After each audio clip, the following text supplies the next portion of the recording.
Hello అండి. Summer వచ్చేసింది కదా! ఇంకా అందరి ఇళ్లల్లో పచ్చి పులుసు ఉండాల్సిందే.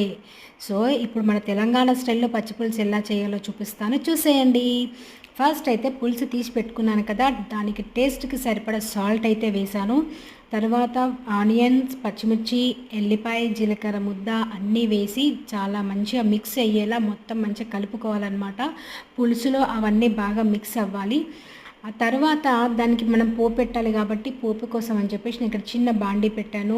ఆయిల్ వేసాను. ఆయిల్ వేడైన తర్వాత ఆవాలు, జీలకర్ర, ఎండుమిరపకాయలు, కొంచెం పసుపు, ఇంగువ, కరివేపాకు వేసి మంచిగా మిక్స్ చేసుకోవాలి పోపుని. సో, ఇవన్నీ బాగా మంచిగా వేగాలన్నమాట. ఇది వేగిన తర్వాతే ఇది పోపు తీసుకొని మనమైతే పచ్చి పులుసులో అయితే మిక్స్ చేసుకుందాము. సో, ఇది పోపు పచ్చి పులుసులో వేసి మిక్స్ చేసుకున్న తర్వాత కొంచెం కొత్తిమీర, కొంచెం చిటికెడంత షుగర్ వేసి బాగా కలుపుకోవాలి.